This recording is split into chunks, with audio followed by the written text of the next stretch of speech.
Tonight we begin with a decision that U.S. officials, NATO diplomats, and security analysts had anticipated, debated, and quietly prepared for.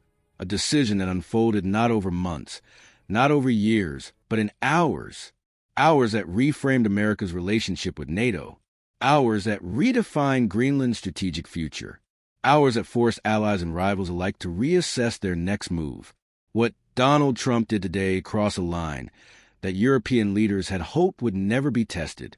And when that line broke, NATO did not hesitate. They responded with speed, coordination, and strategic unity. For months now, there have been signals, not official statements, not formal press releases, just signals that Trump is preparing something unusual when it came to Greenland. Trump has been unpredictable, yes, but has also been consistent in his unpredictability. His moves have followed a certain pattern, a rhythm, almost a script. Escalation, silence, then a sudden announcement. But what set off alarm bells in Brussels and Copenhagen this time was that the pattern went silent. No tweets, no interviews, no public pressure. Experts who monitor NATO relations know the indicators. The sudden pause in diplomatic leaks, the cancellation of background briefings, the unexplained rescheduling of alliance meetings, and the silence from usually talkative officials. All of that went quiet. And whenever Trump goes quiet, it means something is about to get loud. Early today, NATO officials and U.S. defense sources detected what they described as a coordinated diplomatic shift, including high-level communications that had not been activated in over a year. These are the kinds of diplomatic moves that Trump only deploys when he is signaling something very specific: a deal, a confrontation, or a strategic realignment. Observers didn't know which category this fell into, or whether it fell into all three at once. But what they did know was that Trump was changing posture. And when a former U.S. president and current political power broker shifts strategy without explanation, even slightly, NATO pays attention. The response issued by NATO leadership tonight was not normal. It was not routine. It was not symbolic. It was urgent. Sources speaking after emergency consultations described Trump's move as calculated, deliberate, and most importantly, designed to force a response rather than invite debate. But pressure tactics only work if the target hesitates. NATO did not. In fact, their response today was among the most unified we've seen in years. Here's what we know. Within hours of Trump's move, NATO leadership activated direct coordination channels with Washington. These weren't ordinary diplomatic calls. These were high-level strategic mechanisms, systems NATO only uses when it is preparing to lock in alliance-wide commitments. Tonight, multiple sources confirmed that Trump and NATO reached a deal framework concerning Greenland's strategic role, including expanded U.S. access, formal NATO oversight, and clear limits on unilateral action. The agreement was reached before Trump could escalate publicly. It addressed military basing rights, Arctic surveillance coordination, investment and infrastructure protections. In other words, NATO targeted the leverage points, the components that would have made unilateral action operational. This is what made NATO's response so urgent. Trump's move wasn't just rhetorical, it was actionable. It represented the kind of maneuver that could fracture alliance trust if left unchecked.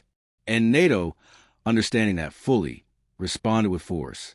Not recklessly, not impulsively, but strategically. They didn't provoke. They didn't delay. They secured commitments. And here's where the story becomes even more revealing. Sources now believe Trump's move was designed to test the unity of NATO after years of internal strain. Trump wanted to see whether the alliance would hesitate, fracture, or quietly accept pressure. But instead, the opposite happened. NATO didn't hesitate. They closed ranks in a way so swift, so coordinated, that even Trump took notice. You don't get Trump's attention easily. But today, NATO did, as reports continued coming in throughout the day, we learned more about the scale of NATO's response. U.S. and European defense officials coordinated messaging, forcing alignment. Danish authorities secured formal guarantees regarding sovereignty. Arctic command structures were reinforced to ensure shared oversight. This wasn't just diplomacy. This wasn't just reassurance. This was strategic consolidation. This was alliance discipline. And discipline is the one thing Trump has often tested and sometimes exploited since his first term. For every pressure tactic, NATO countered with institutional clarity. Analysts speaking under anonymity described Trump's shift as strategic brinkmanship, a way to maximize leverage without firing a shot. But NATO proved today that it remains both disciplined and decisive. Their actions were not only firm, they were precise enough to remove ambiguity entirely. That precision matters because it shows institutional confidence. It shows NATO is not reactive. It is proactive. Remember, Trump believed NATO would prioritize national interest over unity, avoid confrontation, fracture under pressure. But tonight, the opposite is happening. NATO is unified. NATO is assertive. NATO is setting boundaries. History matters here. Greenland has always been more than land. Its leverage, its access, its influence. And tonight, that reality is front and center. What makes this moment so volatile and so revealing is that Trump's move came while Western leadership is under intense political pressure. Hardliners want strength. Moderates want stability. Economists want predictability. Voters want results. Trump is balancing these demands while navigating a volatile political landscape. And when leaders make sudden strategic moves in that position, they're not acting from strength. They're acting from pressure. They're acting from vulnerability. That NATO's official statement, now circulating globally, was designed to signal that the alliance is not willing to allow unilateral disruption. Officials said plainly that Trump's approach was inconsistent with established alliance frameworks. That's diplomatic language for this stops here. You don't hear that tone from NATO unless something serious is at stake. Meanwhile, NATO Secretary General addressed the public in a measured, deliberate speech. He said, "Alliance unity remains non-negotiable." He said, "Strategic regions require shared responsibility." And he said, "No single act determines our collective future." These were not rhetorical flourishes.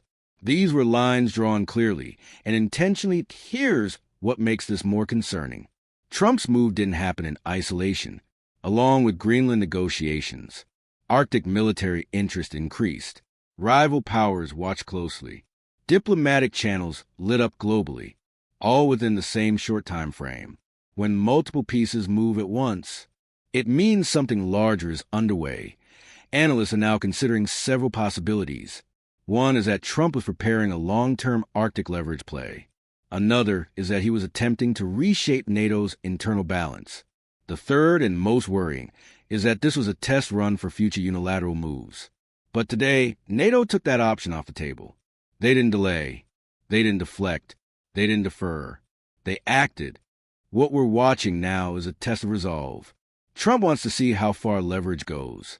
NATO wants to show where limits stand. European leaders want to prevent escalation.